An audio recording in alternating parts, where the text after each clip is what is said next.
Hey there, boys and ghouls. Welcome to this week's episode of Hollow Weekly. Nick and George here with two things. Two big things. I think these might actually be the two biggest horror movie related things of the year. Yeah, by the time we get to December, unless A24 or Blumhouse has, a wild ace of Life or Annabelle Creation or just a random film like that. Another trick up their sleeve. Yeah, if those companies have another trick up their sleeve, right, then I think these might be our two biggest things. And what are those things? You might be wondering. Our reaction to the long-awaited Halloween trailer. Blumhouse has been blue balling everyone all week. It's just like letting you know it's coming. And then secondly, that just came out today or yesterday, Friday, is Hereditary. Yes. The film that they've been comparing to The Exorcist, scariest film of all time, which is very dangerous, but... Yeah, dangerous to set that expectation. It's a lot of people now are getting to the mindset of when they see that, they're like, don't say that. It's interesting. Now that you point that out, it's interesting that they have that in common because I think it's the hype. The hype is dangerous for both Hereditary and Halloween. Yeah. Right. So like, wow. Yeah, you're right. And the expectation game is interesting. Yeah. I saw a tweet from Simon Barrett, who has done a lot of really good horror, and he had said he thinks this is the best weekend for horror that he's seen in years. So he's counting the Halloween trailer coming out, Hereditary, and Upgrade. Oh yeah. And he's saying, so he's like these are all masterpieces for their genre, and they're all out at the same time. So it's pretty interesting. It's got to be a horror fan. I love it. So, with that said, cue the John Carpenter music. Let's get. Hey, what are we doing this weekend? Getting sued by John Carpenter. We'll settle for the Hollow Weekly theme.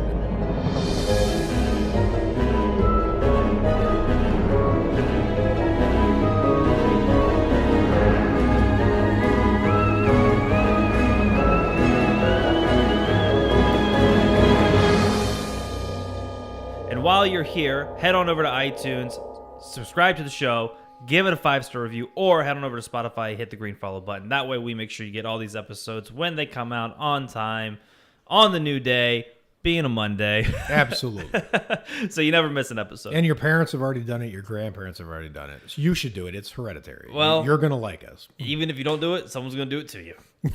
And it's not going to be pretty. Yikes. It's not going to be pretty. But before we get into Hereditary, the Halloween trailer. So yes. We've been waiting all week for it. Blumhouse has been teasing the shit out of it. Yes. Ever since they released the photos of Laurie and the Michael mask, everyone's just been like wanting that trailer. Yep. Hardcore. Yep. Now we got it. Yep. First reaction. I think it's amazing. Yeah, I gave me chills. It was... and the thing is, I'm a little. It's weird for me to judge trailers. I'm still not in the mindset that I should be when it comes to trailers as like self-contained the pieces in and of themselves. But for what it was, I thought it was amazing, and it's the trailer itself. So I heard about like the teeth dropping thing in the trailer in advance. What I wasn't prepared for was the blood-soaked hand rattling the top of the stall door after the teeth drop. Mm-hmm. Like, it was really effective and very, very cool. What'd you think of it? I had like a physical like reaction when the theme kicked in. Yep. Like I when I woke up, I went to see if it dropped. I saw it. I watched it unmuted just to like get the visuals in, and I was like, okay, that's cool. But it just, the music it makes it like such an amazing hype man for this film. I loved the way it was set up. I loved the way it's shot. They have a lot of like when they went to the asylum or wherever they're holding Michael. I loved the way that looked. Where it's like a giant chest. Yeah, it was really cool, and they had like those little like cartoon weights, like cinder blocks, so like they wouldn't get away, which was kind of cool. Yep. And I like how they have it set up with like the documentary people. Yep. I like the new like teenagers in the film. Mm-hmm. Someone actually on from Bloody Disgusting today posted, "Did you catch the Halloween 3 Easter egg?" Yep. And so I haven't checked it out yet, so I need to go. With the silver shamrock mask. I knew there was going to be a silver shamrock something in this. There's film. actually a few shout outs in there. There's a rumor that I have not confirmed yet where, and this is where everyone's going to tune out of the podcast, so I hesitate to say this, but there's a drawing on the door of the stall in the bathroom where the woman gets attacked. And if you take the top half of the drawing and cover it, the bottom half is the Thorn cult symbol. No way. Which is a possible shout back to whatever. Not that they're going there, because they're absolutely not. But I love that they're just doing little callbacks to the other universe that doesn't exist anymore. It's interesting. No, and Laurie Strode is. I'm glad she's back. Everyone. Someone posted a.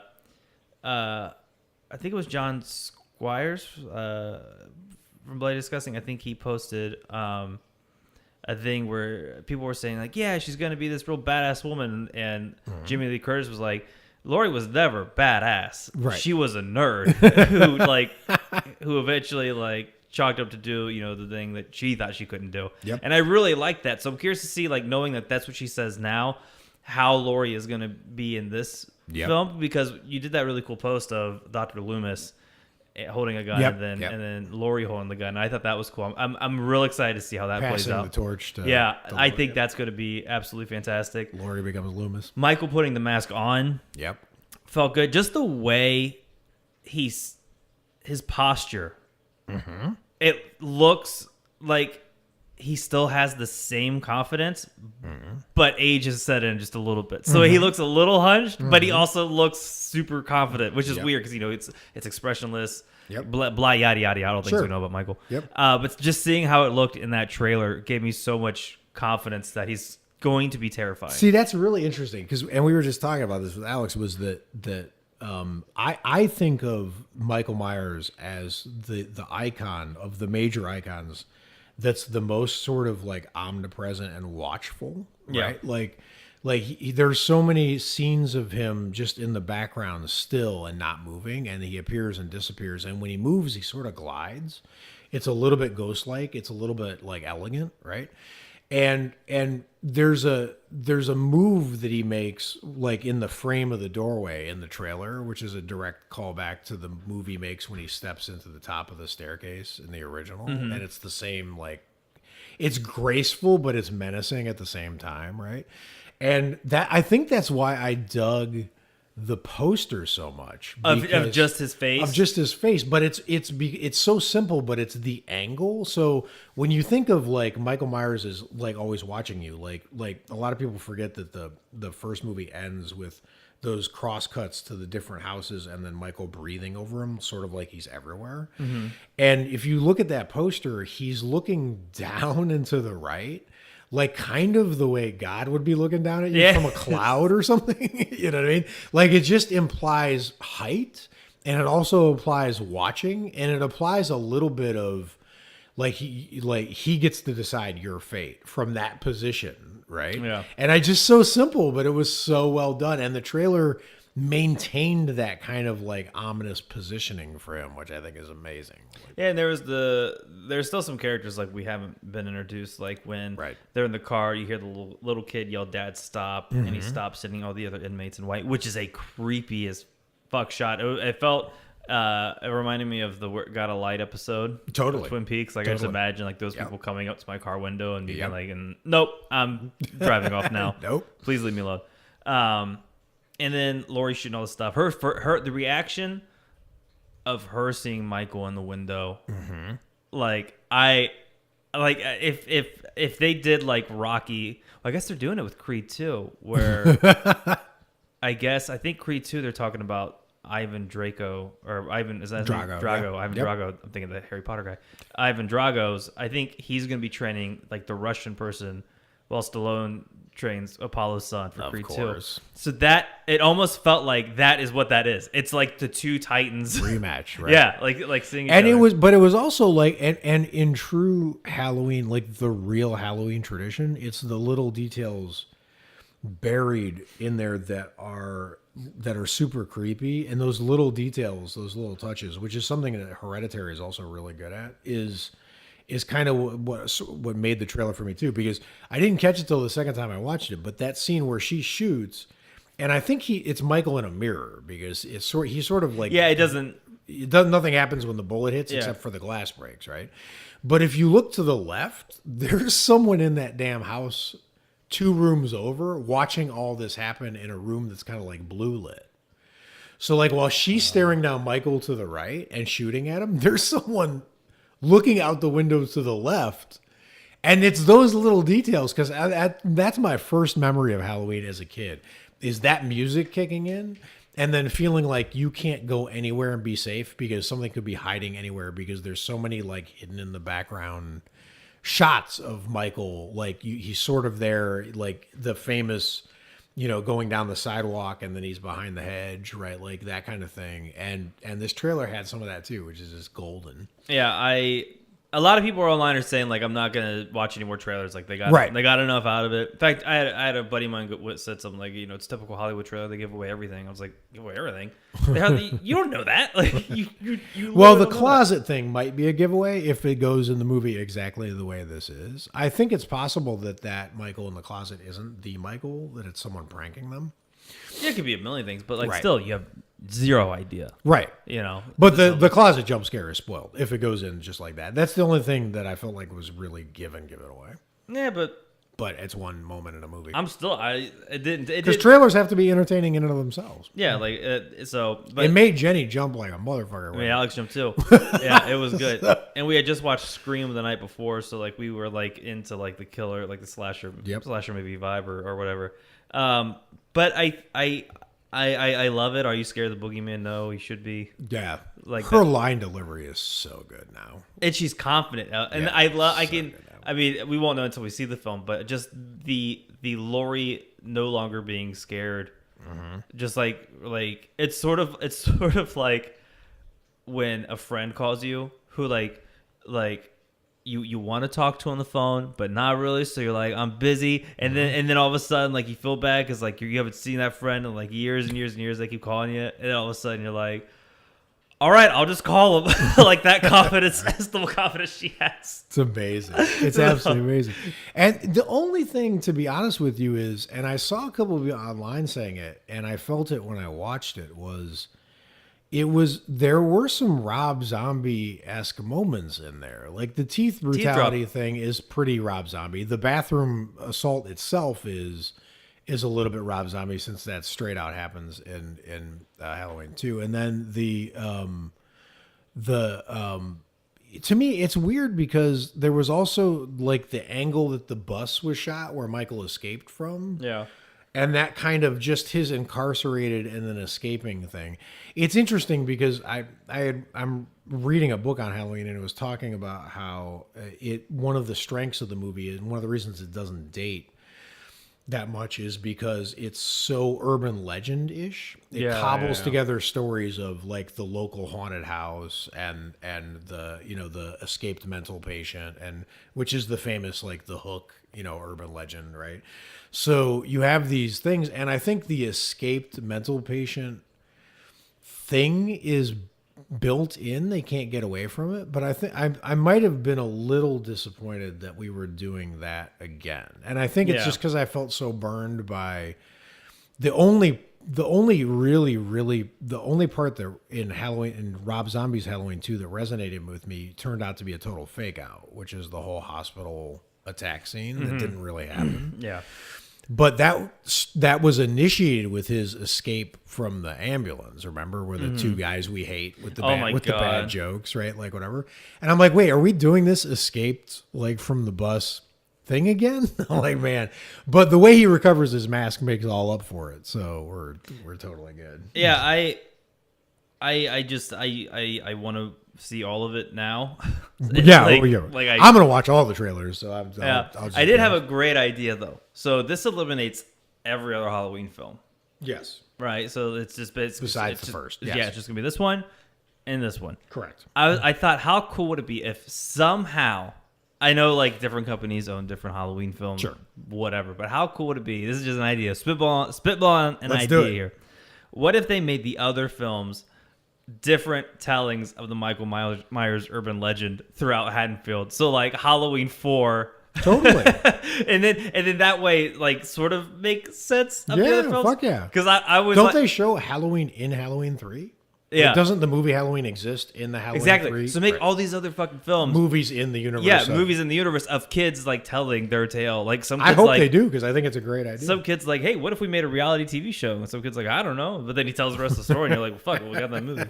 I don't know. I just like to take ways of consolidating everything and be like, look, this was all. And it saves that whole universe. Yeah, right? exactly. Yeah. And so then you could be like, yeah, this is just the way some little shitty high It's, school student right, it sort of exists. told a story. Right. I don't know. I'm just saying. I'm down with it, except for the unfortunate moment where Laurie Strode, walks in somewhere and then Halloween is playing, and it's like her character's like, my brother's after me, and she's like, my brother? What the hell? No, all this other shit's made up. It's just other kids telling campfire stories. Well, Every other Halloween film is another person telling the Michael Myers myth. I'm good with A it. campfire. That's how the movie The Fog starts. I'm totally down with it. It's even a John Carpenter There we fuck tradition. Oh my god, I solved it. I should get like a Pulitzer Prize for that. Right? or just a cut. Yeah, yeah. Call us I'll do Blumhouse. I'll do the cut. I don't need the credit. Just You give me take the prize. Give me I'll- the cash. I'll take the cut. So All right, so we're stoked. I think the trailer did exactly what it needed to do, and I'm excited for. Now the only problem is I wish they hadn't dropped it now because I just want it to be October. I know. And it just We just had a moment of yeah, silence. that just it hit me real hard. Like we're sorry. like I feel like this year's going by. I feel like this year is going by quick. Right. Except when you relate it to And October, yeah, which is taking forever to get here. Yeah. so I don't know. All right. All right. In the meantime, well, this actually makes sense. While we're waiting for October to start, you don't have to Nope. through the Hollow Weekly Patreon. What do we got going on over there? The Telltale Midnight Choose Your Own Roll Your Own Adventure horror game. It's an interactive horror story. Monday, Wednesday, Friday, we drop a new part of the story. Curtain story, Curse of the Undead. You find yourself in the deep south, and those undead are walking amongst the living now. I love the setting of this one. It is there's a voodoo queen involved. It is the serpent and the rainbow, and Dawn of the Dead in Louisiana. Like it is the what they are writing is so amazing visually. Like to imagine Yep. looking underwater and seeing rotted legs shuffling around. Yep. Oh, I love it. Yeah, it's too good because I died already, and when I died, it was really described really Yeah, well. we do have a few deaths. We do have a few deaths in there, but we have a lot more people joining. So it is getting fire It's in getting there. fun in there. So go over and join. Go over and join. It's patreon.com/Halloween. Or God, I'm so into the Halloween. So into Halloween. Patreon.com/HallowWeekly. You can join for only $1, and we have a whole bunch of other tiers up there. It is fantastic. Check it out. On to Hereditary. Now this is good. This is a good conversation. This has got a lot of people talking. This does have a lot of. This has a lot of people talking, and Let's get a couple things out of the way. okay. So first, this is gonna be spoilerific. We're gonna spoil the hell out of this Yes. all over the place, right? Like we're not hesitating.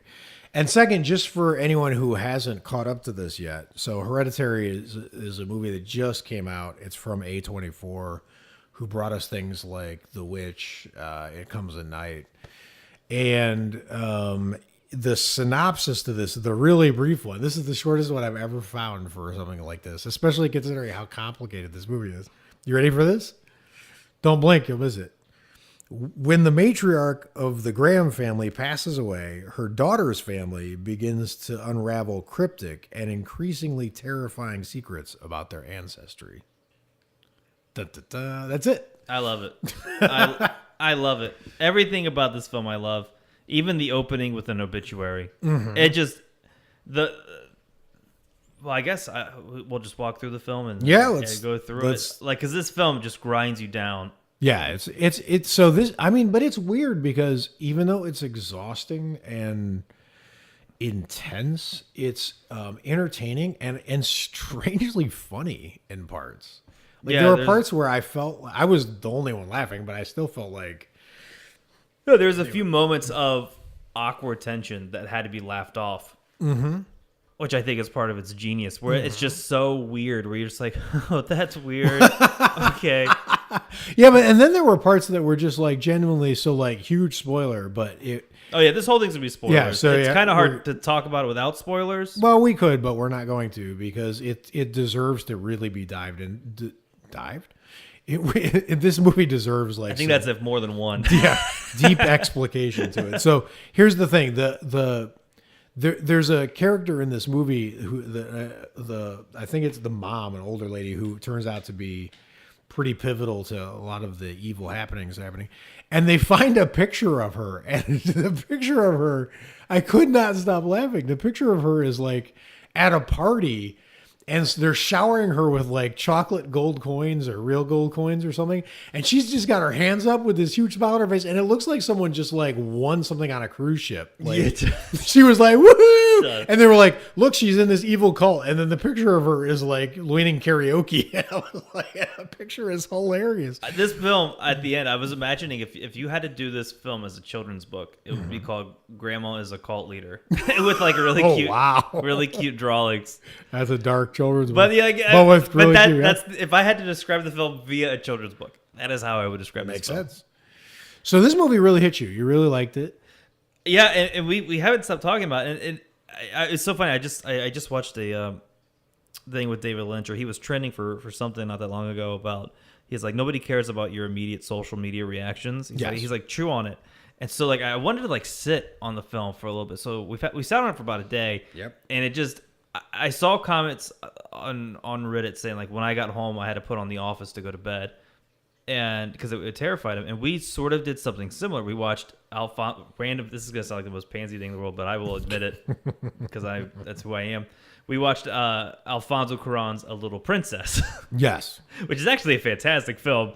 If you really want the review, hit me up on the Hollow Weekly page, but I am assuming you don't. Because the film really unsettled me, much like The Witch did. Right. At the end. Which is, I think, for me, it might be easier to do. But the fact that I'm seeing this online and other people are having the same reaction, I love it. I saw a lot of people having the reaction because this movie is heavy on the things lurking in the background that you have to sort of visually work to catch.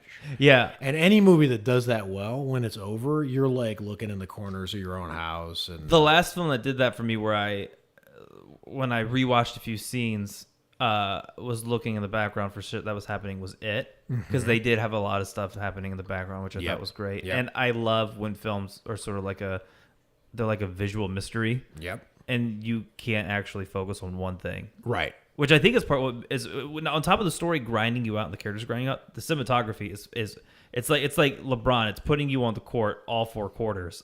Yeah, it's amazing photography. Trying to look around for everything. That's funny. I have a NBA Finals analogy for this movie too. Go figure. It must be because it's in the air right now.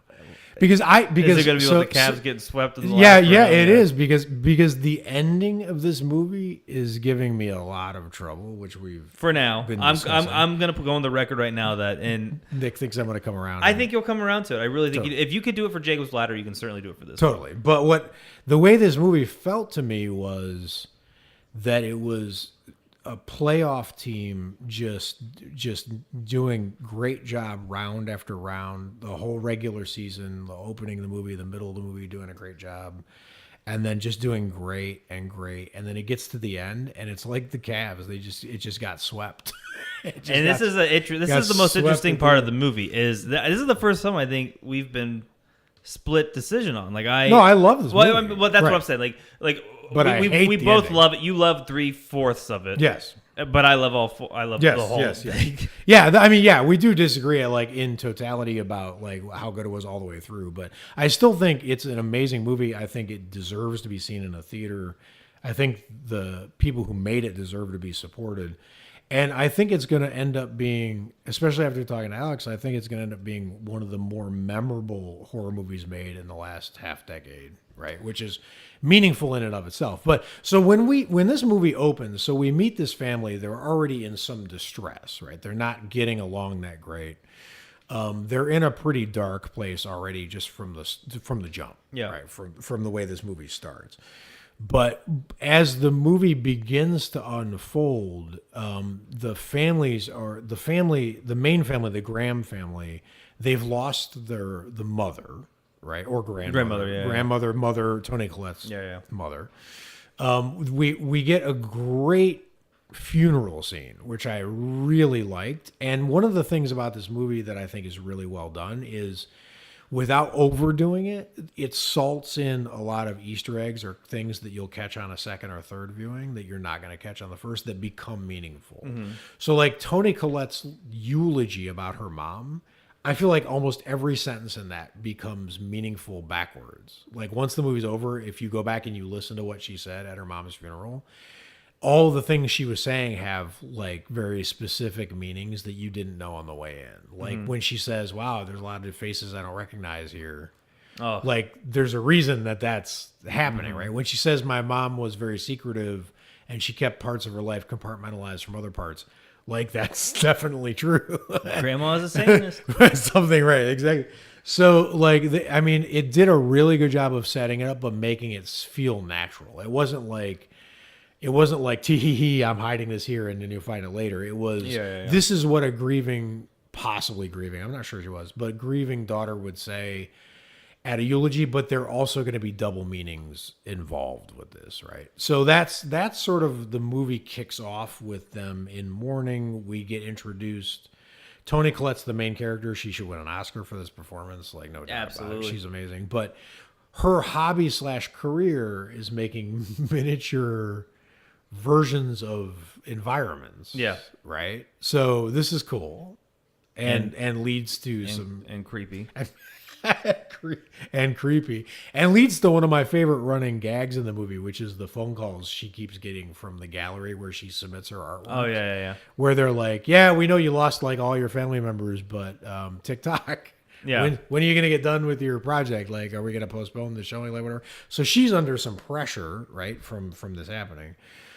But I feel like this is where the movie really, really comes to life. You want to talk them through like the party and Well, I want to go back to just the funeral real quick. Okay, go. Even in the funeral, there's something that happens that gets a call back at the end of the film, where Charlie, right, the little girl, where she's looking at her grandmother's body, and then she looks back and there's this guy just like smiling, like cheek to cheek, ear to ear, looking at her, and we see him at the very end, butt ass naked, staring back at us. But they do it in a way that isn't ham-fisted like most horror films do it. Right. Everything is so subtle throughout the entirety of this. I'm getting updates from our third host for this episode, who I will be referencing. She's bringing in some points that I think are good. We should have been recording her. I know. We talked about this film for like an hour and a half before we recorded, and then when we were done, we were like, well, what are we saying now? Which is a testament. She has a few things that I think are interesting to the movie, points to talk about. Yeah, for sure. But just what you're saying is absolutely right, and I'm telling you like that. So I showed you this. There's a painting of like Demented Pope by a painter named Francis Bacon,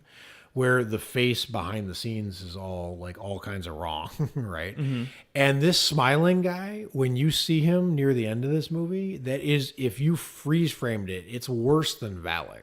It's bad. It's creepy as. I thought the same thing. I immediately compared it to Valak. Yep. Because it's just being able to see a little bit of the eyes, a little bit. Yep. He's pale blue. And the only thing that's white is his eyes and his teeth. His crazy ass eyes. Yeah, exactly. I thought it was absolutely terrifying. Yeah. So, but that funeral scene, that's the only thing from the funeral scene that I thought was really, that I thought was creepy. So so this is what I consider this. I think, and we all agree that this next part is the centerpiece. To me, it was the most effective sequence in the movie. Yeah, and so this is the best part. So the son wants to go to a house party, smoke some dope, have some beers, whatever. He's definitely not drinking. He's definitely not drinking. He's definitely not drinking. We find out 8 times that he's definitely not drinking. The mom asks him. He's getting stoned, but he's not drinking. Hey, she's like, yeah, I'm definitely not going to drink, right, exactly. But I'm going to get real fucking ripped. Right, exactly. Later on. So the mom makes the son take Charlie to the party. The son doesn't want to take Charlie. and Charlie really doesn't want to go. Yeah, and the fact that anyone wants Charlie to go is ridiculous. Yeah. Because it's a party where It's like a high things school that a party. girl that age should not be seeing are going to happen for sure. She never should have gone. Yeah, any kid that age, like I wouldn't. Well, depending on who was there. But I don't want to prematurely launch this argument, so we'll sit on this for a minute. But you could argue that due to the convoluted, ridiculous What ending George of believes this- is convoluted. right, Let me make that clear. Right, right. The ending George believes is you could convoluted. argue that Toni Collette has been forced to make her daughter go to this party because I think that's they think need that is- it to happen. That is implied Right. when the boy asks she was saying the son wasn't going to take responsibility. He said, "What about you? Why did you make her go?" Right. There's this force of I don't think she knew why, but I think it was very devil influenced as to why she made the decision. It was just autopilot. Right, but it stood out that everyone was talking. They were talking in reasonable tones. That's one thing the movie did well, is that people were talking in reasonable tones, but they were saying unreasonable things. And I think the reason is because it didn't hit me until just a few hours ago when we were talking about it. The whole house has those curses written throughout it, behind beds, behind stuff like that. So I think any sort of decision that was made that led towards the ending was a predetermined thing that was going to happen to them through some force of evil. Possibly, but as in watching it in real time at this point, I did not think that the mom was on the devil's side. No, I thought the I did mom not was on either. the well, she was, but I mean, but the audience doesn't. But we don't know, right? So like at that point, you think that she's just unreasonably trying to push the daughter to get involved with life. So it's a sort of a Sleepless in Seattle situation. Yeah, right? just take you your guys sister. are too isolated. You're too sad. Go out. Go. And do it's a something typical fun. parenting. Take your brother. Right. You're like, I don't fucking want to take my brother. Take your brother. Okay. Right. And then you tag him along. Right. And then he gets So they hurt go. playing So hide but and seek they and he feels but they go to the party. Yeah, they drive to the party and they have a really cool shot where they're on the road, and you kind of mentioned it as like horror Wes Anderson, which I kind of like. Mm-hmm. They drive and they're on the highway, and then the camera pans right to left and stops dead center of a telephone pole with one of the curses on it, or the weird letters that you're seeing throughout the house. The curse, right? Yeah, well, they were all different words. Because there's a symbol. Was it just words, or are the symbols on the pole? I think There were because the symbol is the 3-head symbol. That thing. like the grandma had it, the other girl had it, and they had her Yes, own thing. exactly. But I think there were when Alex read it, we found the script and we were reading the script. Yes. I think it was a curse. It was a Oh, word. it was not the symbol. It wasn't a symbol because there was different words. Because she even says that, like, I don't know what these words mean, but make sure you say all the syllables. I think each one is a segment. Okay. Yeah. Perfect. So they drive to the party. They go in there. You get a few hints throughout the film that Charlie cannot have nuts. She has a nut allergy. Yep. And they go to the party and they just have this. They have this shot where I love this type of foreshadowing where you know it's going to happen, but it's not. Mm-hmm. It's not bad foreshadowing. It's Right. basically like, hey, this is going to happen within the next 5 minutes. Right. Of girls chopping these walnuts or whatever, or Yep. nuts to put into a cake. Yep. They go to the party. Charlie doesn't want to leave her brother's side. He sees that they have the cake. He goes, have the cake. I'm sure it's great. Neither of them know there's nuts in it. He goes, smokes a bowl. Well, he's trying to get rid of her so he can go smoke and hook up with The girl. I'm saying the wrong thing, but like initiate hooking up Yeah. with the girl, right? Yeah, because there's a few shots of him like just staring down, Right. like looking at this girl. So adult things are going to happen, and Yeah. he doesn't want his. He wants to make the little moves. sister in He wants there, to do right. party shit. So he tries to pawn her off on, hey, the cake will babysit you. Yeah. Go enjoy the cake. I'll be back later. So she scarfs down the cake, and I was reading the comments online, and when you first see the film, like you can't get a read on her. You just know she's kind of weird, Right. And she doesn't do she's not like a sweet little girl like in the film, No. where like other films they try to make the little girl like, oh yeah, No, yeah, she's not at all. she's just her own fucking thing. Yep. And then this is what Alex and I were talking about is I mean, she chopped the head off a bird. she did, yeah, And she ate a chocolate bar at her own grandmother's funeral. which was weird, Right. But at this part, it just changed. Like I immediately felt so bad. Like Sure. the actress for Charlie is phenomenal, and I think Alex, like, this is where we both started getting like a little emotional. She started saying like, I can't breathe. Yep. It feels like my lungs are getting my My throat throat's is, getting big. yeah. And that whole scene where she's like trying to breathe, like I felt immediately terrible for her. Well, she felt like something was wrong, and then her brother scoops her up. Now, her brother has just hit a bong. Like he's not. He hit a rip. Yeah, he's not doing well, right? So, but he decides, like in his stoned wisdom, instead of calling for an ambulance, he's going to pile her into a car and rush her to the hospital himself. So they go flying down what looks like every road in No Country for Old Men at night. Yeah, and I thought that. they're flying down this road, and then she's choking in the back seat, and it was so convincing that you just wanted to jump into the screen and help her. Because, yeah, it's so sad. And he's so... He went into Big Brother mode. He's like, Yep. fuck. He knew two things. One, he had to save his sister, and two, he did not want to tell his parents. Right, for sure. This happened. So then she's trying to get some air. She rolls down the window. She sticks her head out to try to get some air. There's I think, how did the script have it? It said like a brutally something. Mauled deer carcasses on the road. Yep. He swerves out of the way. Her head smacks the telephone pole, and it says it rips her head from her shoulders in the script, which it does. It does. And he just stops. This is where it goes from good to great. Yeah. And he slams on the brakes. His reaction is and the camera, the cinematography in this is just so ballsy. Like they just hang, and I love that. Yep. It just stays on the kid's face. He has this wide stare. Yep. Where he's looking in his eyes, his brain's going a billion miles an hour. He knows what's happened, but he can't look at it. Yeah, and he's trying to comprehend it in his head. Yep. And his brain just won't fucking be like, this is what happened. And you are right there with him. Like it's like you're in his head and the passenger seat. Yeah, and what's great is you see the deer carcass in the back. I think they said it was draped by the brake light. Mm-hmm. The script is so good. And I haven't even read it. I just heard like a few things Alex was saying. Sure. And I immediately, like when she was reading it, I was like, oh, yeah, it played just like that. It was so great. And then her body's in the background, decapitated, out of focus. Yes. And it is such a cool shot. And then he slowly lifts off the brake, goes home. Well, her body is in the car. Her body's in the car. Her head's on the ground. Her head's on the ground. Yes. Then he goes home, and I love... And he just goes home. Yeah, he goes home. He lies in bed, but he doesn't sleep. He just goes. But so let's not shortchange this moment, because this is literally one of the best moments of the film. He drives home. There's a really quiet moment. He pulls up to their fancy house in the garage, and the auto driveway light comes on, and it's on, and the car's just sitting there. And then he just sort of zombie walks into the house, and then the light goes off, and you're just sitting there. There's just this headless body sitting in this car, just in the driveway, and then you follow him, and he goes to bed, and he lays down, and the camera stays hard, like right on his face. And he doesn't sleep. His eyes are wide awake. He's exactly. And then you hear the parents get up the next day, like he's been up all night, right? Camera's still on. Camera's still on him, Yeah.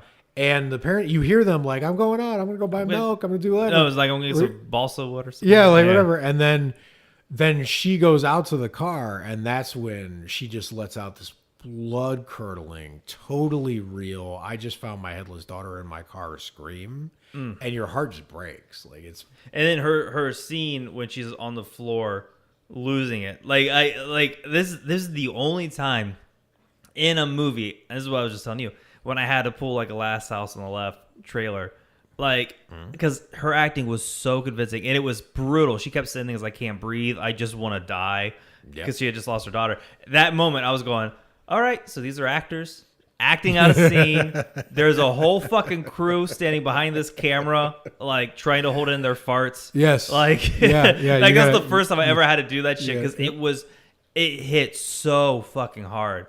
It's not real. In that moment. Yeah, that's what I had. But I had to do that shit. I was like, this is a movie. I think that happens in The Cell, that movie we did on the previous podcast, where he's like, it's not real. It's not real. Yeah, I was like, I've been on sets for films. Like there's a whole I know 200 steps away is a craft service table from that moment. But the fact that you had to do that, to center yourself, and like that's it was rough.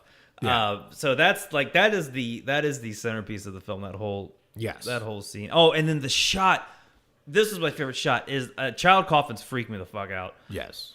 Oh, that shot is amazing. It's her coffin camera. Oh, so good. It's like a lot of grass.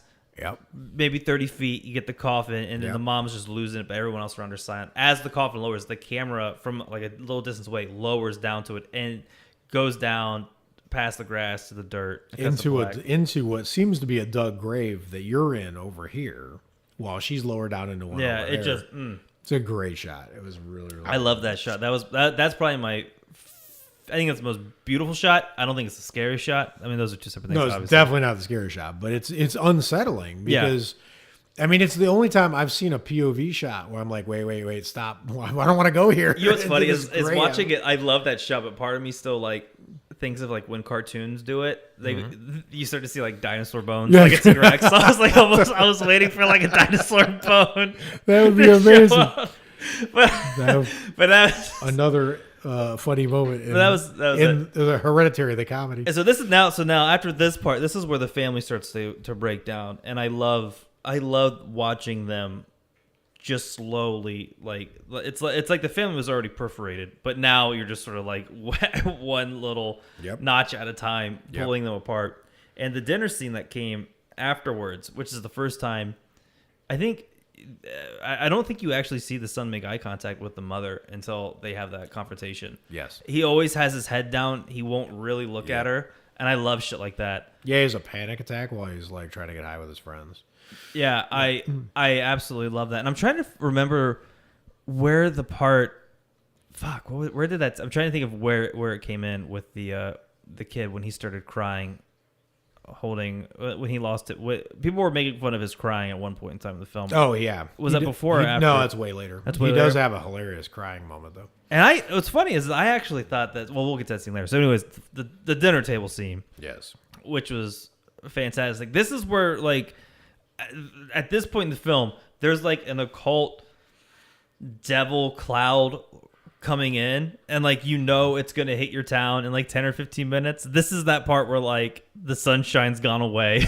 Yep. And shit is starting to get very dark. I mean, to be honest, like this whole all of that up until the movie takes a hard Rosemary's Baby turn, there's a really dark American playwright named Eugene O'Neill. He wrote a masterpiece called Long Day's Journey into Night, which is a really grim like tale about how families, even when they're trying to help each other, they just hurt each other even more. And this movie is like that. I was way more into the emotional and not occult part of it until Joanne showed up. Like that was where she was good. It took a turn, right? Because it was like the old friendly couple who lives across the way in Rosemary's Baby. Like she's so nice, she's so sweet, she's so supportive. She's got a story of her own where she's like, I lost my son, and she's commiserating and supporting Toni Collette, saying, let's talk. I'll get you through this. You get me through this, and they really bond. And she's getting played the whole time because she's part of a cult. Yeah, but you don't know that at the time when you're watching it, and it's really like the supernatural elements didn't take over until the seance. Yeah, that's when it really there was little pepper touches. Yeah, like when she first turned on that, and that is the shit that scared me the most is when she turns off the light in the beginning and you see the grandma. Yep. In the back, because you have to concentrate, like at least in the theater, like I had to really look and focus. But actually, it was pretty genius that part because I felt like when that like hallucination. That image of Toni Collette's mom showed up for the first time, I thought it was possibly a weird projection of the little doll one that she had created of her. Because I didn't know that. I mean, I didn't think of it as supernatural yet. Like it had an alternate explanation. You don't know this movie's going full occult until the actual successful seance breaks loose. And Alex actually has a few things she pulled from the director, which I'm so fascinated with this guy at this point. Here's a few things he said. I figured it would be easier to get a film financed that way if it were a horror film. But I asked, what do I want from the genre? What do I wish I was getting more of, he said. What he wanted, the director said, was to make a film that first functions as a vivid family drama that takes it seriously, which it really did. Because that drama between the family, like if you took out all the devil cult stuff at the end and just maneuvered that as a family drama, it would have been super fucking effective. Totally. That takes it seriously to really look at a family's suffering before I thought about how to attend the horror elements. In that sense, the film owes a greater debt to the domestic melodrama that it does to the horror movie. Yes. And I think he really I also have some backstory about the director. I guess he is super into horror films, but I'm glad. And it's funny, we actually brought this up about when people like Steven Spielberg and Ridley Scott do a horror film. Mm-hmm. They don't do a horror film. They do a movie with the horror elements. And I figure I feel like he did something very similar, where he's just like, this is what it is. We're going to add the horror stuff in it. And if we just ended the film like after that dinner, and then they had some sort of like family therapy. Well, it's called Hereditary, right? So like it's the family is sort of doomed to play out some of their darker things, and some of them are going to turn out to be a cult, but a lot of them could be ascribed to mental illness. Yeah. Because mental illness is the real driver behind this movie. Exactly. And then the other thing he said about the family, I guess when he first wrote the script, a lot of people were saying like, why, the criticism he got was like, the family's already fucked up. Like, why are you making them go through worse stuff? Yes. And apparently he didn't agree with that because he didn't know any families like they usually put into horror films, which I could see. Like, I don't know, like a family from the Poltergeist. Sure. Families that are happy in the beginning, so they have so far to fall in the end. So he wanted to create a very real family and explore the melodrama before getting into the horror, which I kind of like. Mm-hmm. I really dig that. So post dinner scene, mom's yelling at her son, "Don't yell at me, I'm your mother." Which her acting in that scene, that's one of the first scenes when she fucking brings it. Yep. In that scene, and I was so fixated just on her acting. Totally. I was like, holy shit, like this is like, yep. And it's not over the top. Some people I can see some people saying like they felt like it was over the top, but I felt like this was perfectly done. I feel like it was exactly the level of the call it was called for. Like, absolutely. Yep. Absolutely.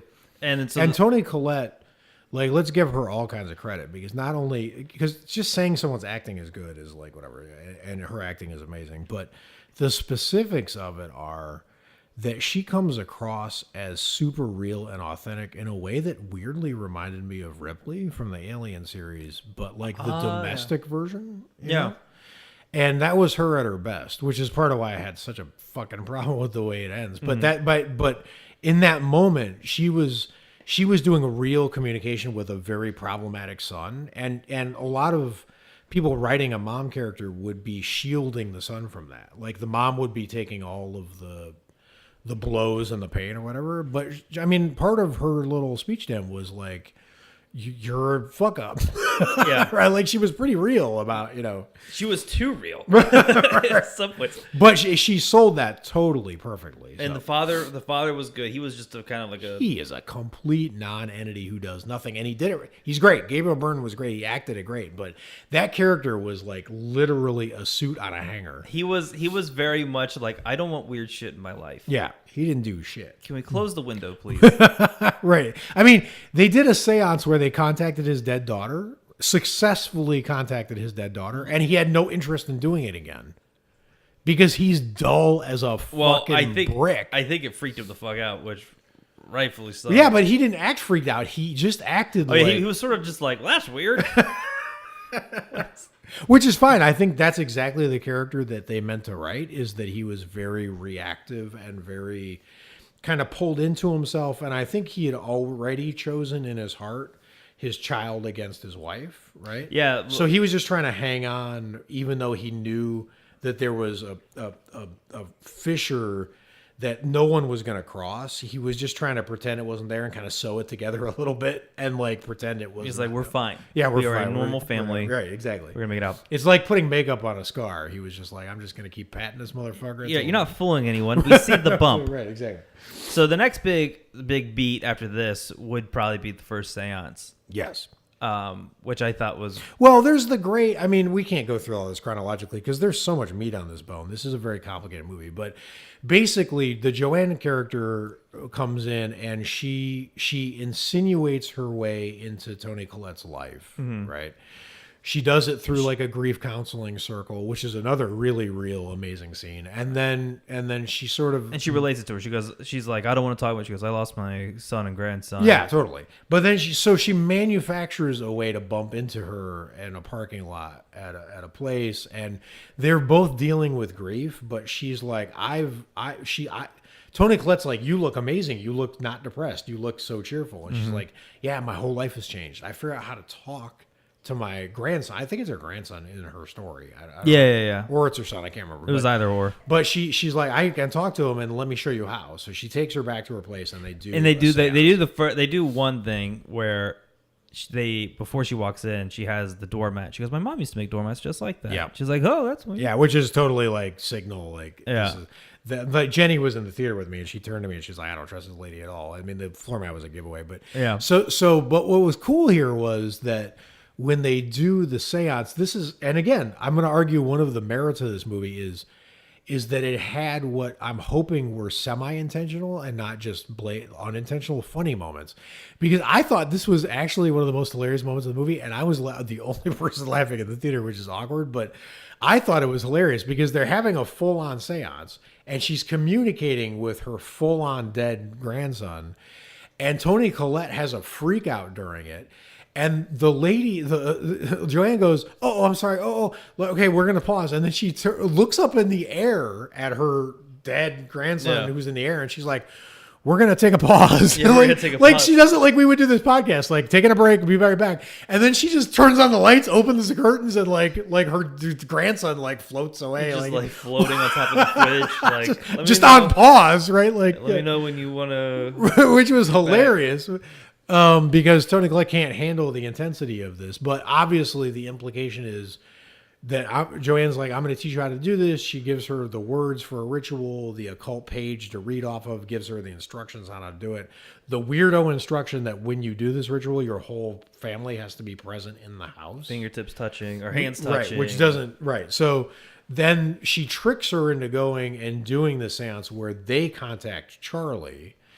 And the family has a kind of weird reaction. Charlie, the whole seance doesn't go the way people expect because it gets a little sinister. I mean, I guess Charlie, I think Charlie's spirit does go into the mother at one point in time because she talks in like which she has the different voice and confusion. So creepy. And what I loved about the actor is like she was confused and angry. Yes. Which was terrifying. Totally. That is not how I want my spirits. No, totally. And they close that seance, but now we're in full-on occult movie mode. Because from this point out, it gets really conjuring, really supernatural, and very scary. Yes. And I think you could cut this film down the middle.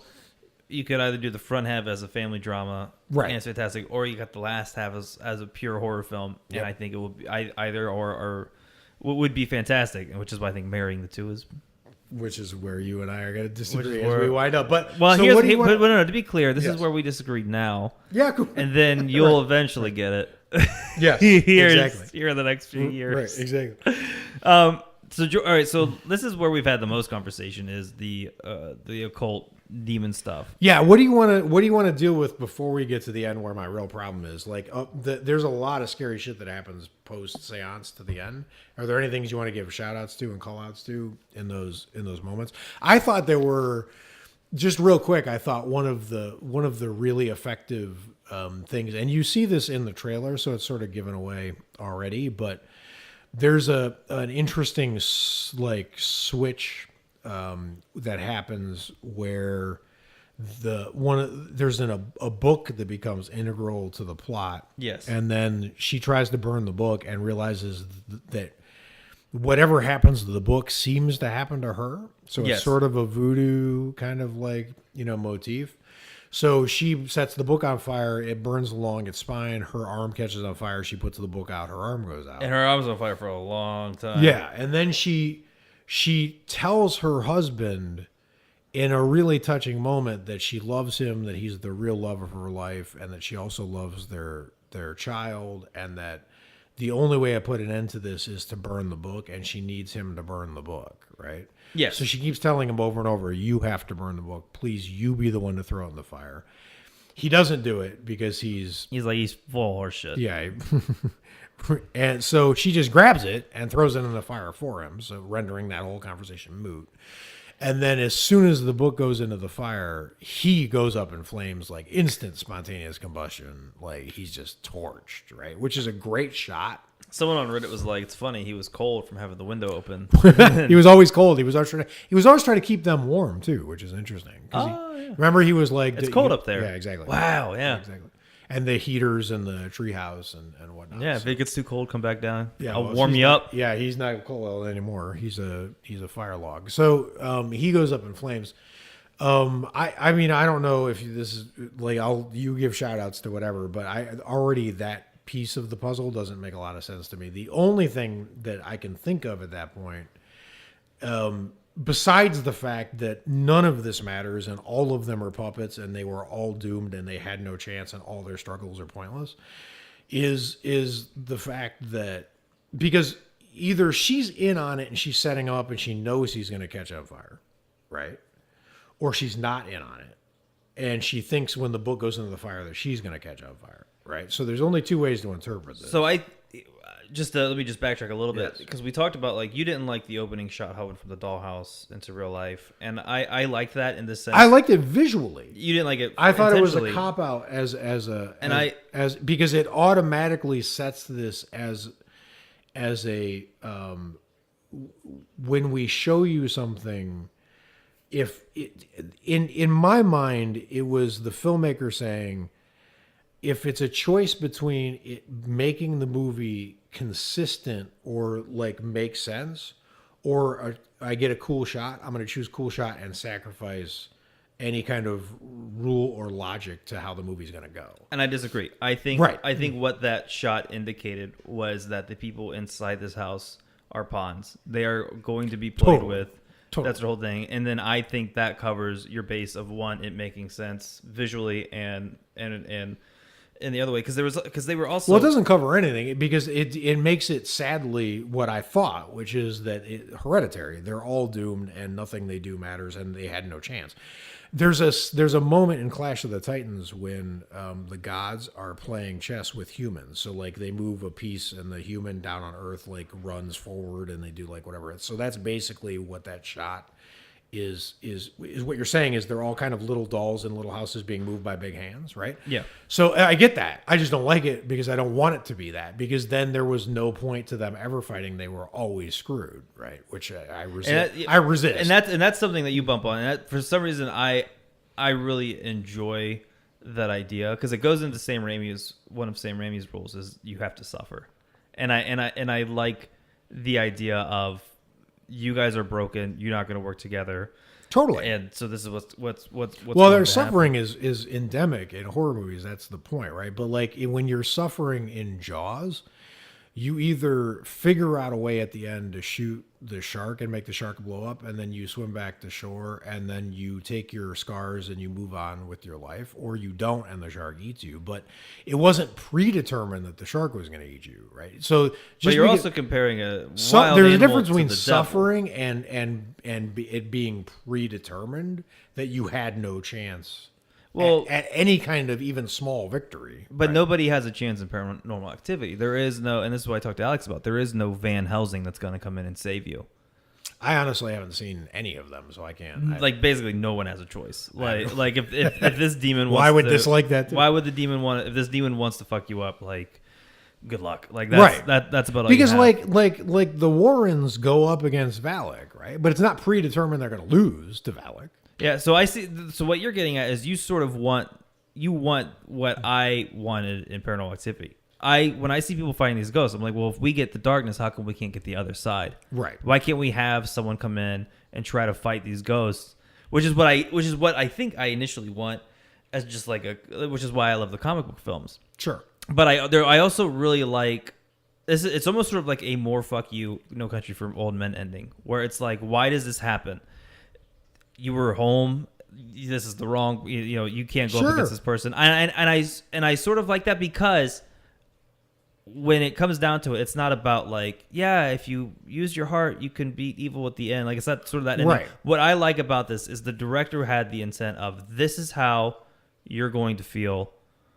You have no other choice. Which also we talked about it being hereditary. You having no choice. Like it's going to force those things upon you. Well, I mean, look at the analogy, right? So like Night of the Living Dead. The original, They fight to survive the whole movie, and they just get gunned down at the end. Like, I'm not against bleak endings or dark. I mean, that shit happens, and I actually like when it happens in horror movies more than not. But just like you were saying with The Strangers, like, why did it happen? Because you were home. But that's the point. If they weren't home, it wouldn't have happened, right? Like, that's the reason it happened is because they were home, right? So, like, in this movie, everything that happens, when you go back and look at it, it had to happen because everyone was in on it. And as far as I could tell, everyone in this fucking movie was possessed except for the dog and Gabriel Byrne. Everybody else is possessed. The Paimon, the king of hell, who we're going to talk about in a second, he possesses everybody. He possesses Charlie. He possesses the son. He possesses the mom. He possesses Joanne. He possesses literally every character. He possesses a book.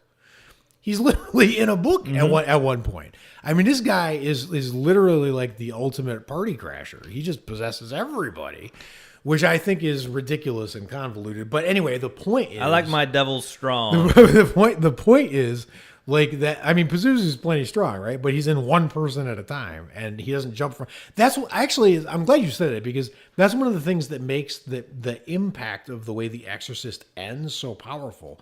Is that demon has been hacking away at Regan the whole movie and breaking her down, and the whole reason he's defeated is he's drawn out and put in another body for 1 second. And then thrown down the stairs, right? So like that, they saved the impact of taking the demon from one to another for maximum emotional impact. But this demon is like he's stopped at like 35 bus stops by the time this movie ends. He's in everybody, so like there's no emotional impact to me. It was all kind of the same. He just possessed anyone he wanted to at any point he wanted to for whatever his nefarious purposes were like, right? But the point is, like, when you go back and you look at it, all the scenes that happened had to happen with people in on it. The mom had to send her daughter to go eat an allergy cake and get beheaded. Like, she sent her. Yeah, they were cursed. Like, right, exactly. Right, but she was in on it, right? Like, she was. I don't think at that moment she knew she was on it. I think in her heart, she was a mother doing these things for her kid. Yeah, for sure. It does, right, exactly. And there was unforeseen forces, that being the curse of the cult. Right, yeah, totally. So, like, she thought what she was doing was that, but what was actually happening was it was the scene from Nightmare Dream Warriors with Freddy Krueger with the puppet strings.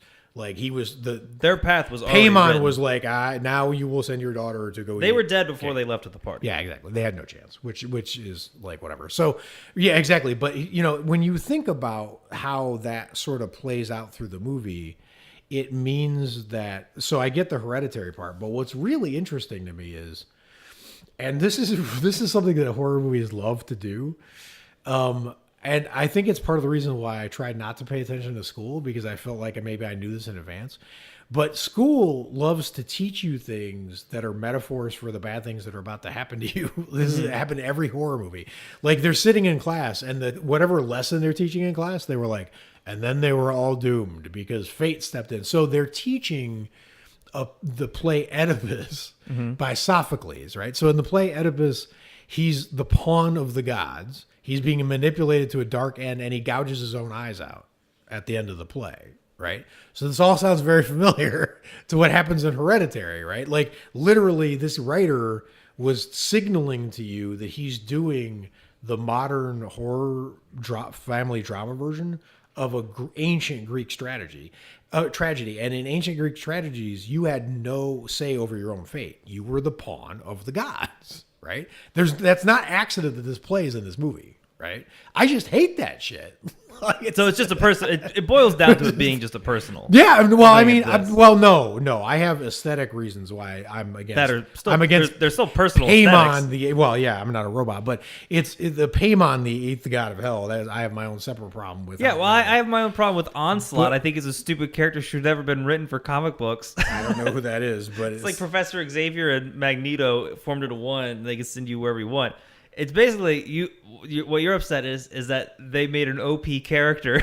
Yeah, maybe. I mean, it's like Thanos times 2. Maybe. You're like, he's too powerful. Well, no. It's not that he's too powerful. It's that it's way too convoluted. So this is what you and I were talking about. So let's get to the ending. All right. So let's explain the ending insofar as we can. And I think the ending. Go ahead. Try to explain the ending. I can absolutely explain the ending. Okay. Go ahead. So basically the father has thrown the book, or the mom threw the journal, the drawings into the fire. Yes. Father's on fire. The son wakes up and he thinks he sees Charlie. Well, I know he sees Charlie in the corner. Yes. Her head starts to fall like it rolls off like a beach ball or Which whatever. is a direct shout out to the changeling, which was amazing. Yeah, it rolls down to him. Yep. He goes and then in the Alex didn't see it, and I had to like go the top left corner, Yep. like in the theater. This was the best. Is the mom like Spider-Manning it on the wall, Yep. but she's a little bit out of focus, and then they sort of brighten her up for a little bit, Yep. and then that's when like after they lingered on it for like 30 seconds, Yep. then they're like, hey, this is here, put your eyes there, and then Yep. the lights fade back down. It cuts to a different shot angle. You see her run off like Freddy Krueger, Nightmare on Elm Street style onto the wall. He goes downstairs to get his mom at that point, and he sees the burnt corpse of his father, and then again in the top left is the mom staring at him in the corner. He has no idea he's being watched, and then we get the shot of the guy from the funeral home in the closet. We start to see all these cult members butt ass naked, and he's just staring at him, hanging full dong, smiling, and it's insanely creepy. And then he sees the mother. He runs upstairs, and her chasing him full fucking speed. And I haven't been that scared of a chase scene since like the trailer for Scream when I was little, and Nev Campbell's running upstairs. Very intense. Yeah, and I mean they are both like it looks like the style of running you would expect when your life's in danger. Like it is not acting running. It is like I'm going to die running. Yep. He goes upstairs to think. Oh, we forgot the whole part with the grandmother in the attic. There's going to be so many parts. Yeah, there's so much shit. There's a lot. There's a lot, right? I mean, that's how we get to this point. But the whole reason this happening is because of the end. So the end. So we go to the attic. He sees. You see where the grandmother was lying because there's like sawdust in her. Yes. Around like where her body is. They have the demon symbol up top, and then he looks around. It's full of the cult members, and I guess there was a piano downstairs that got smashed, which is where she got her piano wire. Yes. And in a very Evil Dead moment, the mother's floating. Yep. Like 12 feet above her son, and you just hear like, and she's like sawing her head off with piano wire, and she starts off slow. Yep. And then she just picks up the fucking pace. Totally. And she's nailing it. And homeboy screams. He jumps out the window, killing himself. And what's great is he jumps out the window. You hear the sawing noise, and then you wait like just a beat, and then you hear the head hit the ground. Yep. And then I love it. Then you see his soul leave his body via like a black shadow. Yep. And then you see what was the soul of Charlie, or not Charlie. It's Paimon who was Eighth King of Hell. Eighth King of Hell, who was in Charlie's body, now is in her brother's body. Yes. He looks up. He sees the headless mom float up, sort of Twin Peaks style. Yep. He goes up there. He sees his Into a treehouse. into the treehouse where Charlie used to hang out, which is ground zero of the devil conspiracy. well, that's where Charlie, when she was the girl with the devil, she hung out all the time there. That's why they had the queen, what's her face, Queen Annie. yeah, Queen Annie up there. He goes up there. They crown him because he finally has a host that he can use to the full potential. Because he apparently wants a male host over a female host. Sure. Leave that up to the devil to decide that decision. They crown him, saying they're going to be rewarded with all of their familiarities, and They're gonna have familiars, prosperity, wealth, and all the good stuff, all the good. Yeah. Wouldst thou like to live deliciously? Yeah, it's Right. exactly. It's you're getting everything you wanted. Right. And then it cuts to then it just cuts to black. So Yes. the Eighth King of Hell finally gets the body he wants. Yes. Yeah. Yes. Exactly. So the Eighth King of Hell, after 2 hours and 17 minutes of effort, manages to take down one relatively listless stoner. No, and that's I could okay. So I could see that's why he had a problem with it. But the only way he can inhibit a body is if the vessel is purely terrified.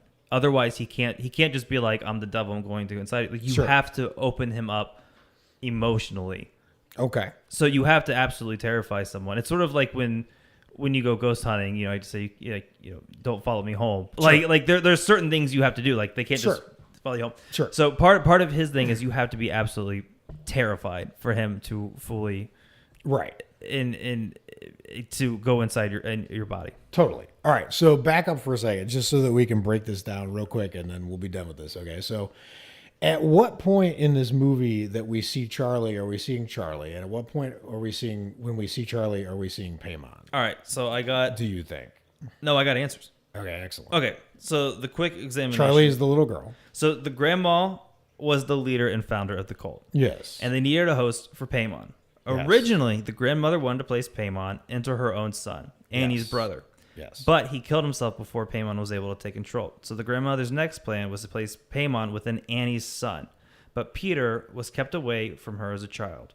So she had to place Paimon into Charlie. Stop for a second. Okay, so the mother protected Peter from the grandmother. Yes. But then later she's totally possessed and in on the whole plot later, but not before. No, the mother. So Paimon didn't possess her. Being Toni Collette. No, wrong. Then, right? Because the mother spent the whole time protecting Peter. No. So what happened was she kept the grandmother away because of all the weird shit. Protecting Peter. Grandmother fell ill. Yes. So then she had her move into the house. Yes. Then she had Charlie. Yes. When she let her into life. So then the grandmother Yes. put the devil into the little girl. As a way station. As to kill time, because eventually he's going to end up in the boy. Yes. But the devil couldn't get to the boy because the Toni Collette kept the boy in the other room. She kept the grandmother far away from him. It wasn't she had no contact with her mother. She didn't bring her in until she fell ill. So she was nowhere in sight. She was nowhere around. Yeah, I got it right. But so it wasn't she put him in the other room. But she let the mother. I mean, at some point, the grandmother put Paimon into Charlie. Yeah, when we saw the miniature figure, she had her her breast out that she was going to breastfeed and feed the demon into this child. I love that shot, by the way. That was a cool shot. That was really. And that's the explanation of how the devil because the devil just skips because grandmother, devil skips over the mother. All right, so where does that scene take place? The where they're breastfeeding. That's in their house, right? Yeah, in her house where the boy lives. Yes, in the other room where the grandmother lives. Right. Years later, after the boys, because the age gap between them is quite a few years. Yeah, that's fine. So grandmother's nowhere. Where are you lost? So grandmother. But when does grandmother insert Paimon into Charlie? When she is a infant. When she is a little in tiny the house. baby. Yes. Where the boy lives. Yes. But she didn't get to the boy, but she could get to the girl. Because the mom kept the boy in another room. That's what I'm saying. No, she didn't keep him in the other room. The grandmother wasn't even in the house. There was no room for the grandmother to be in. So it didn't take place in the house. The breastfeeding scene. The breastfeeding scene did. That's the grandmother, right? Yes, that is the grandmother. In the house. In the house. Where the boy lives. Years later. There's a year gap. Yeah, that's fine. I lived at this address. That's totally fine. But I didn't years ago. But I do now. Right, I got it. It's totally fine. But the grandmother was in the house. That's when Paimon went into Charlie. Yes. In the house. Yes. Where the boy lived. Okay, got it. When the boy's older, you can't just put a demon in a you have to work through a young girl to get to a boy. You have to work out a young infant whose conscious is nothing. Right, I got it because rules. Okay, so then there has to be rules to a devil. Right. Otherwise, why did Regan get possessed? Why didn't the mother get possessed? Right, I got it. So Paimon went. I think this is such a weak bullshit reason to hate the film. No, I'm not hating the film. I love the film. I hate the ending. Paimon went into the little girl. Yes. As a stalling tactic until they could scare the boy enough and chop off enough heads to move Paimon into the boy. Yes. Right. The ritual that cult members would have to do. So then they went around and they chopped off people's heads and they scared the shit out of the kid to the point where they can move Paimon into the boy. Right? That's the explanation. So, but the Charlie we see, since the breastfeeding scene happened as a baby, there's no Charlie. Like we never meet Charlie. It's all Paimon, right? I believe it is mostly the devil. Right, exactly. Right. So we don't really know the little girl that we feel bad for who's choking on nuts and doing all that. That's actually the eighth king of hell, right? So I believe it is part Charlie She is going to die. Yeah, but it's the devil mostly is, the devil, like you I would, said. I would like probably she's say it's chopping mostly off the devil. birds, she's acting weird. Yeah, that would be great. the devil. So here's the thing. So that because they tacked on that ending, all of that amazing family drama, those moments where I felt super bad for Charlie and she was choking on nuts and like whatever. It actually wasn't Charlie. It was the 8th king of hell going through that. Yeah, you felt bad for the devil. Which is you got played by the devil, George. No, it's fine. It just takes all of that emotional impact and makes it, to me, like in backwards. It takes all the great emotional scenes where I felt like super empathetic to Charlie and kind of screws it up. So like that part, like that. I don't think it is because you still the it's not Charlie. the emotions you experienced when you felt bad for Charlie, those still exist in the timeline of this universe. Like you still felt bad for that little girl. You're totally right. But look, if it's my birthday and you bring over a birthday cake and you go, here's a delicious birthday cake, and I go to take a bite, and it turns out it's a balloon that you decorated as a birthday cake, and it pops and it blows a whole bunch of frosting on my face, and I don't get any cake at all. Like I got played, right? Like I felt great emotions. Like I was gonna have a cake, I felt happy, and then I got played. So I did feel the emotions you're talking about, and then I got played. That's what I'm trying to tell you. No, what happened was you got a delicious pizza. It said this medium pizza with extra pepperoni is $12.99. You get the bill, it's $500. That's the kind of plate you got. Well, you still got to eat the cake and experience it in your belly. That's fine. But you got bamboozled at the end with the check cake. That's fair. I still feel like I played, but it doesn't matter. So Paimon has all kinds of abilities like a superhero, right? Like so he can fly. He can see everything in the past. He can see the future and the past. He can Yes. manipulate people. He can make you hallucinate. He's the god of mischief, right? Because it said it was the god of mischief. Yeah. He also can possess people, right? Yeah. And he can make you do whatever he wants. Like he can send you to go drive on a road and stick your head out a window and chop your head off on a pole, right? So like he's kind of Final Destination, but he also can fly, but he's kind of Exorcist, and he's kind of Rosemary's Baby. And this is what I was telling you before, is that I felt like what happened with this filmmaker was that he's really, really good with the family drama and the domestic stuff and the darkness. And he's great visually and characterization, and he cast this movie fucking perfectly, and I love the movie. But in the end, I feel like when he went, the metaphor I used was he wanted to add horror to parts of the movie. Like you said, he was like, I'm gonna make a horror movie because I know I get financed. So he went to the horror store, the Halloween store, and he looked at the shelf. And this is the metaphor I gave you, was Indiana Jones, when you pick the goblet, like the right goblet to pick is that little elegant dirt one, the one that's the right one. That's what John Carpenter would have pulled off the shelf. He'd been like, that's what I need. I'm going to build around that.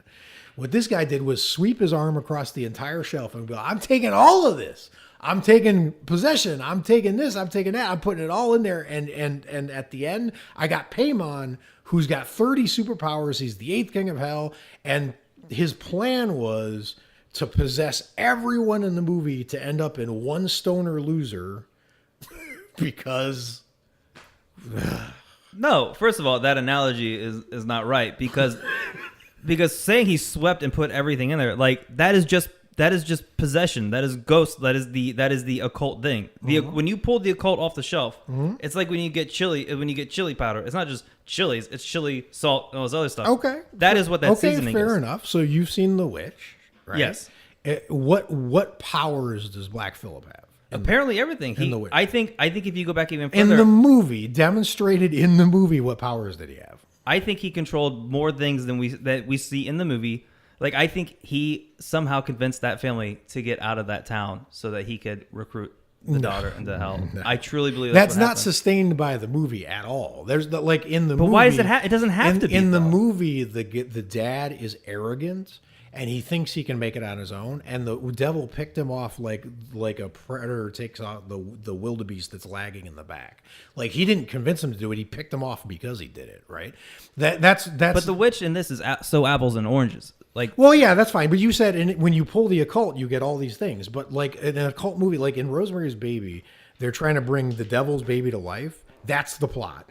Like that's what they're trying to do. You're just upset because the devil has so many powers. That's what this boils down to. You don't want the devil to be able to do all these things. No, I'm upset. I'm upset because I feel like that ending took a lot of the authentic and amazing motion from earlier in this movie, and made it all checkers instead of like a drama. Like they were just getting moved around like little dolls in a house, which is, I mean, it's called Hereditary. So that's totally the message of the movie, and that's totally fine. I just don't like that it went all in on that. Like, to me, the fact that the mother, I love that it went all in. I haven't seen anything that was shooting this straight that when they were just teasing the ideas, they went 100 miles an hour towards them. Yes, yeah, totally. And it's super creepy, and it stays with you. And the fact that it even agitates me this much is a testament to the power of the movie. Like it's a movie with an above average effect, and I'm gonna remember it when I've forgotten movies that I have less problems with. So I grant all of that to the movie. And we should talk about the fact that this is a movie that I recommend to see in the theater with an audience. Well, because that has an I did have an answer for. But just real quick. So here's the thing. You know, in Bond movies, when the villain explains the plot, right?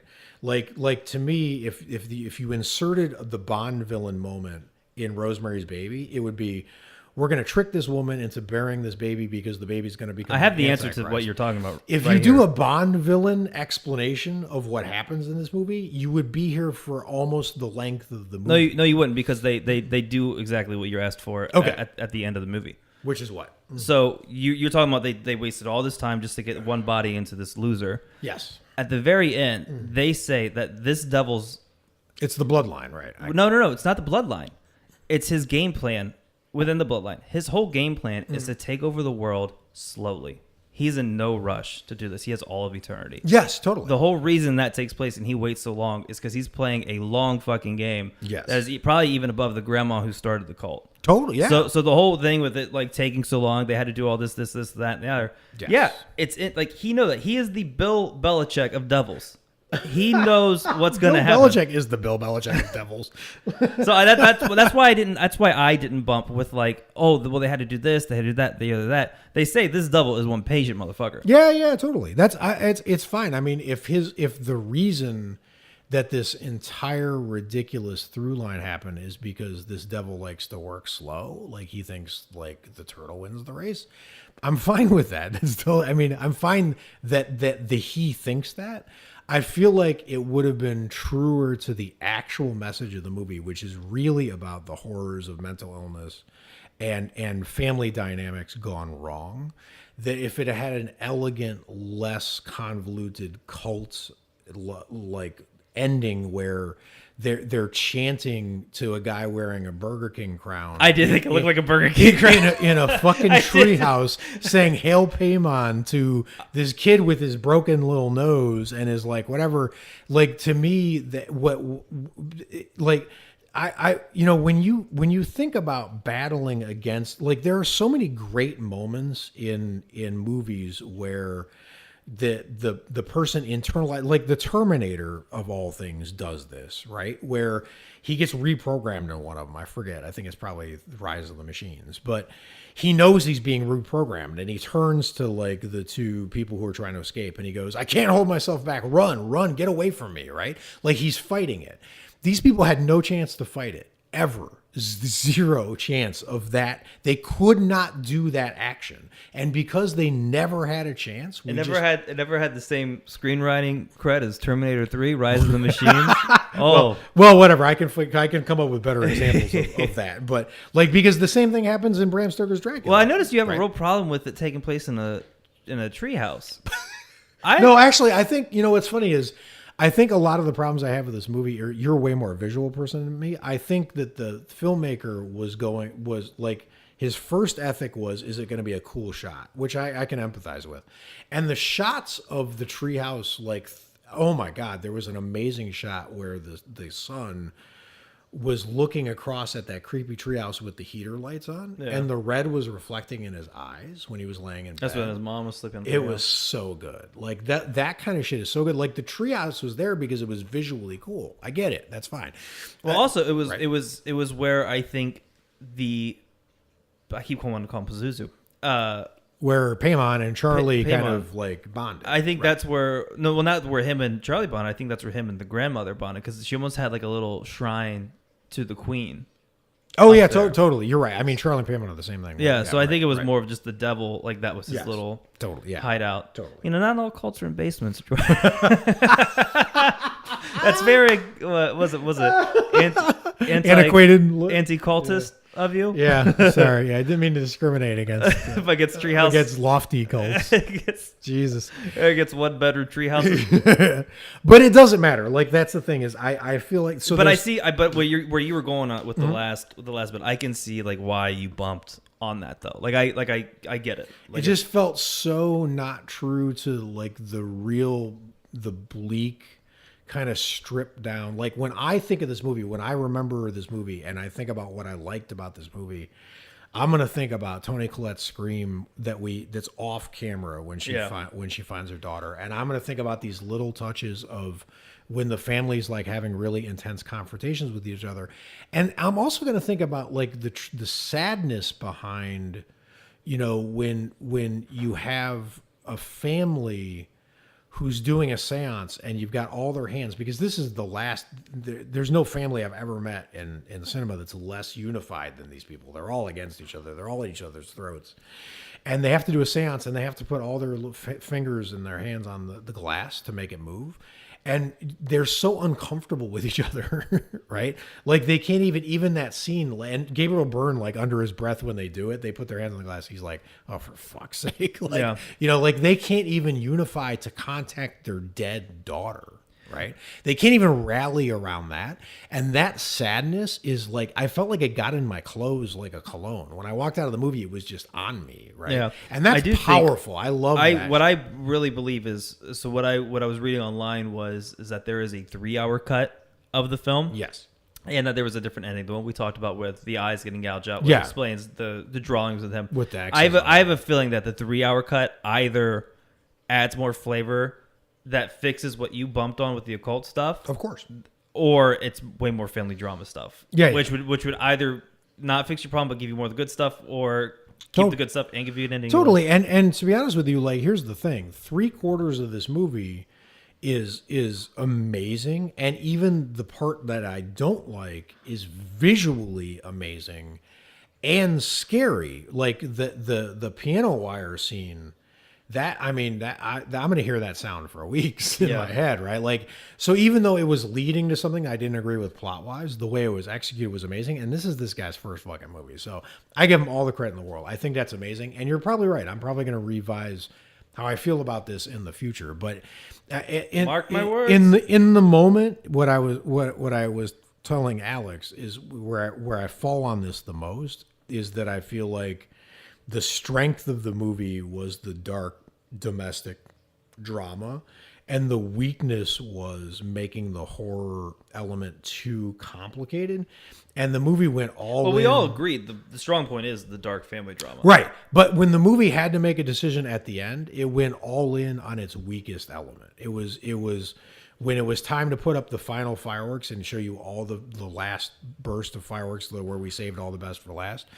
I was expecting the dark domestic kind of like call out drama, and I got a fireworks display of here comes King Paimon in his Burger King crown. And that's where I disagree. I think that they sprinkle that there is the way I described it visually was like there is a cloud full of just devil and bad things, and at the end of the film you get the thunderstorm. That totally. I mean, that sounds like it was a payoff to you, and that makes sense. But it's weird. But like I think, but I can see why. And that's the thing we were talking about, and it almost sort of goes to the show's dynamic. Is like, you know, the reason you got me into Twin Peaks because you've analyzed every aspect of it. And you were able to describe it to me, and I was like, yeah, I can give that a shot. Right. And where you're trying to analyze this one, and you haven't found the answers yet. Yep. Whereas for me, like it worked for me. So I'm curious to see where or I found the answer, and I found the answer deeply unsatisfying because that's the thing is, what it seems like from this episode. I like Greek drama, but I don't like characters in 2018 where they have no agency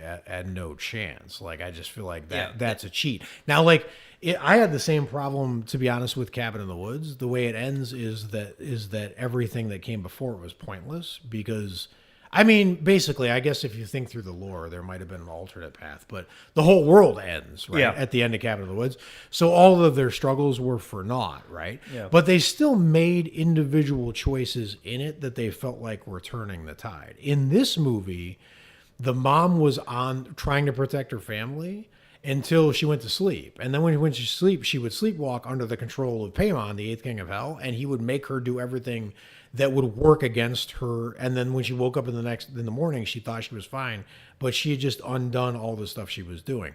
So it was literally like the whole thing I don't like about the Cabin in the Woods ending, except for extended across the entire plot.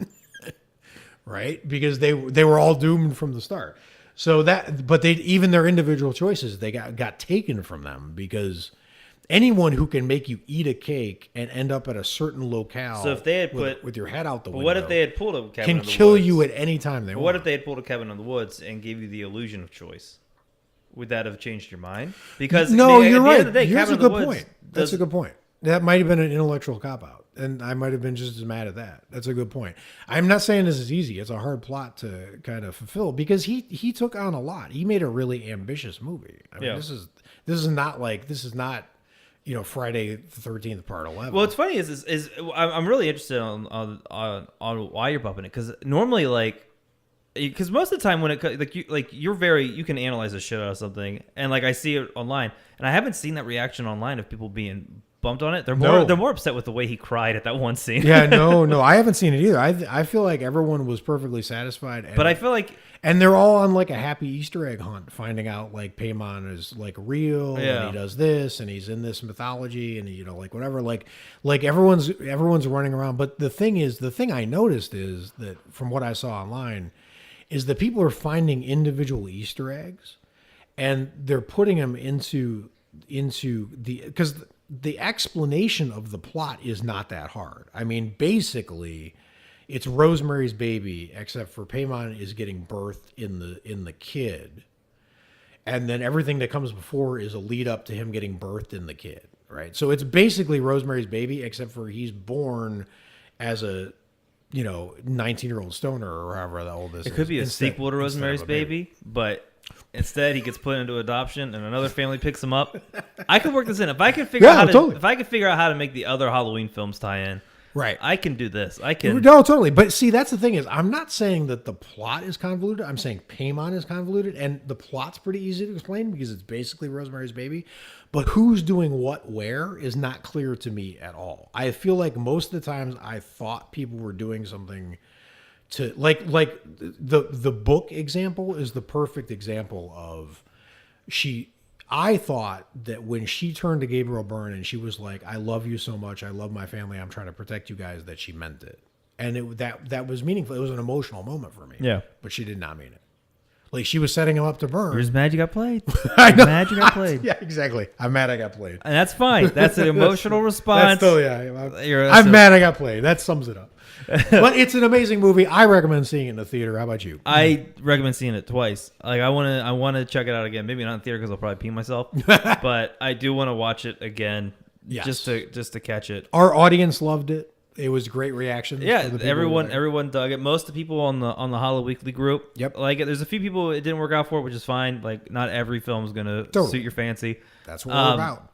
But yeah, I'm glad it's creating a discussion. And as for the Exorcist thing, I think some people say it's going to be either or. There's not going to be a middleman for this. It's either going to be it is or it should never be. Right. I think it should be because of the way it made me feel. Sure. I'm assuming that's how people felt when they saw The Exorcist. Yes. In the theater. Yes. Totally. And I never was going to get that reaction from The Exorcist because I grew up knowing about it. Yep. But this has just been sprung onto my generation. That's awesome. That's really cool. I mean, I'm all for it just for that. I think that's amazing that it's that impactful. So that to me, that's really cool. And it's exciting that I had read that they said that this director is doing one more horror movie and then he wants to leave the genre. He's like, I don't want to play in the sandbox forever. But we're definitely getting one more horror movie out of him.